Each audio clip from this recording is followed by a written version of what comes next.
You believe that you are a valuable man. I'm here to dispel your illusions, though. This is about facing harsh, nasty truths, not about boosting your ego with cutesy daily affirmations. I don't care how charismatic or brawny you are. If your head is as empty as a drum, you ain't high value. So here's the deal. If you want to become highly valuable, start by reading a book, listening to a podcast, or watching a documentary. Not only that, but do you really not have the time to spend an hour or two on your phone every day or night? You're telling me that this couldn't be used for learning. Okay, real high value. Men who are working with wood, for example, carve out time for themselves because they know that without knowledge, they are as good as dead in the water. Do you really think that Elon must build his empire by playing Fortnite? No, he consumed knowledge like a starving animal. Therefore, put down the controller and pick up a book. And no, I'm not talking about any random book, like Savvy Romance or 50 Shades of Grey. I am referring to novels that question your beliefs and expand your intellect. Books about science, technology, philosophy, and finance, whatever it is. Podcasts follow the same rule. Books that make you squirt because they're too darn difficult to finish in one sitting, no mindless chit-chat, despite its humorous content. The Friends podcast isn't worth listening to. It's not intelligent or good. You should listen to podcasts that challenge your assumptions and open your mind. Innovative methods of thinking don't even begin with documentaries. Not one of those phony intellectual nonsenses. I am speaking of the positive aspects. Here are some things you should know about documentaries that explore the depths of human history, clarify the workings of the cosmos, and take you on a tour through the rise and fall of civilizations. Learning is not a recreational pastime or something you do to kill time. Rather, it is a daily routine that is just as important as breathing and eating. You will be better off if you swallow your excuses and absorb knowledge as though your life depended on it. Chapter 2. The Search for Mastery. A high-value man is not a multitasker. Rather, he is an expert in one or a select few areas. Before you start complaining about his lack of diversity or other absurdities, yes, you should be well-rounded and possess a variety of other qualities. But choose a career path you want to go down and develop some tunnel vision. Choose a craft or a few disciplines and get right in. Again, I'm not advocating that you stop learning about other things or that you become narrow-minded. Rather, I'm arguing that you should be somewhat well-rounded. Select a field. Select a junk. I'm not saying ignore everything else. Obviously not. But if you think skimming the surfaces of 100 different things is the way to go, you're definitely mistaken.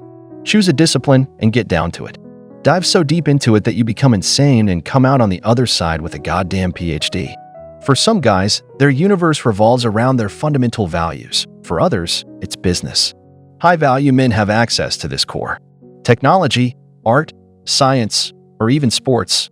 What matters is that you strive for mastery in whatever you do. And mastery, my friend, isn't just about being good at something. It's about being so good that you can do it with your eyes closed, your hands tied behind your back, hopping on one foot, and shouting the alphabet. If you think Michael Jordan became the greatest player of all time by casually making baskets on weekends, think again. No, what makes a man great is blood, sweat, and tears during the game. He was the first to arrive and the last to leave, and he suffered pain, exhaustion, and even mockery, all in the pursuit of mastery. What then will happen? Will you drift aimlessly, or will you anchor yourself to something? Once you commit to pursuing mastery, there is no going back. It's a one-way street, my buddy, but in the end, there is greatness, the type that is earned rather than given, and that is the only kind of greatness that matters to me. Chapter 3 is about cozy places. Let's be clear about this. Your comfort zone is your worst enemy. That snug little bubble you've created for yourself is suffocating you, devoid of air and devoid of reality. Nice and easy doesn't cut it. Nice and easy doesn't make a high-value guy. That's not you, or at least it best not be if it is, since pleasant and easy is for those who would rather live and die in mediocrity. Leave now. I don't want you to hear me. I understand.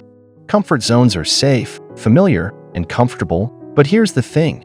Growth doesn't happen in these places. Instead, it happens in the wild, in the unknown, and when you push yourself to the limit and hang precariously over the edge.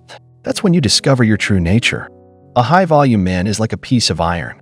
You want to know how iron becomes steel? Oh hey, guess what? Iron doesn't become steel by sitting around in a rock and just waiting for heat to come to it and form it into something. It doesn't sit around, it's going through the fire, it's being pounded, shaped, quenched, it is being worked with, and it's a harsh process, but the end result is something stronger, tougher, and more resilient. So ask yourself this: do you want to be a lump of iron or a slab of steel? You said steel gray because that means you're ready to challenge your comfort zones. You are ready to step into the fire now. I'm not saying go bungee jumping tomorrow or quit your job on a whim. Be smart. Well, obviously bungee jumping is very good, but don't just do it. Don't just drop everything. No, challenging your comfort zones is generally best done small. It's taking the stairs instead of the elevator. It's waking up an hour earlier and then another hour earlier the next day. It's reading a book instead of watching Netflix, and maybe even not reading an entirety of a book as long as you would watch Netflix, but maybe you were going to watch Netflix for 3 hours because sometimes it's something most people can do easily. It may be instead of that full 3 hours, you spend the first hour reading, and then maybe tomorrow you ramp it up to an hour and a half. It's saying no, and you'd usually say yes. The point is to do something different, something uncomfortable, to push your boundaries just a little bit each day. And as you do, you're going to notice something amazing happen. You're going to start to grow physically. You're going to get an inch taller now, but spiritually you'll get an inch taller. You'll start to evolve. You'll start to become more confident, more competent, more capable. Challenging comfort zones are a means of breaking free from the bonds of complacency, not of recklessness. Chapter 4. Be mindful of time. There's this thing that a lot of people fall prey to. By victim, I mean that they're guilty of doing it to other people but openly disrespect their time, which you take for granted. However, right under your nose, there's something even more valuable going on: time. Ladies and gentlemen, time is the currency of life. It's the one resource that you cannot create again, but it's also something that you cannot bargain for or borrow, because every second that passes is a second that you won't get back.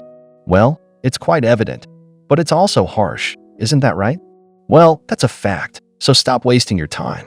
I cherish men have an understanding of the power of time, respect it, harness it, and use it as an ally rather than an enemy. They accomplish enough to make you feel as though the time you have on earth is a gift that you used wisely, because many people have regrets as they age, so you won't be the old person without regrets. There will always be regrets in life, but the key is to minimize them. If you see someone binge watching TV all day or spending hours playing video games, that person shouldn't be you. You have to be better. When you respect time, you use it wisely. Every minute, every hour counts. You are on a mission. Every second moves you closer to your goals. And don't you dare tell me that you have all the time in the world. No one does, in fact. If you're not suicidal throughout your life, most people realize how short life is when they reach that age. It will be strange to ask a 40-year-old how old they feel and how recently they felt like they were young.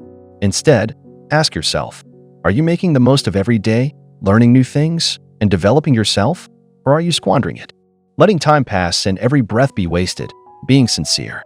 If you're not satisfied with the response, that's great. That's the first step in making a difference. Cut out the junk, concentrate on what matters, and make every moment count. Keep in mind that time management is about getting things done, not just about being busy. As the saying goes, set priorities and stick to them. Respect your time. Make it count. Honestly, that's probably the most important advice I could ever give you, because once your time is gone, it's gone. I'm 23 years old now, and I can't imagine talking to a 14-year-old version of myself and saying, "Snapshot is going to pass, and all that you do will have wasted 9 years of your life." That's how I believe the math functions, but you get the idea. Chapter 5 is really constrained. Do you ever notice how the most compelling stories are always about brave exploration? They're not about the guy who stayed at home. Instead, they're about the adventurer, the explorer, the man who dared to venture into the unknown. And you want to know why? Because there's something so alluring and energizing about exploration that speaks to us and triggers a deep part of our monkey brains. Something wild and fearless that you sense is the essence of a high-value man. Yes, if you want to be that man, you need to get up and start traveling. No, I'm not suggesting that you take a plane to some far-off place. That would be fantastic, but that isn't the idea. I'm talking about venturing into uncharted territory in your life and realizing the full extent of your potential and abilities. I'm talking about having the courage to venture into the unknown, to take the road less traveled, to step outside of your comfort zone, and to embrace the unknown. However, the exploration process is not about being reckless. It's about being prepared. It's about understanding the risks and weighing them against the rewards, and then you take calculated, informed steps forward. You know that dream you've been secretly nurturing, the one you haven't really told anyone about because you're afraid they won't laugh at you or tell you that it won't happen. Well, that's where your exploration begins. That's your Everest, my friend, your moon landing. Don't you dare dismiss it as fanciful or unrealistic, don't you? The essence of fearless exploration is accepting uncertainty and using it as fuel.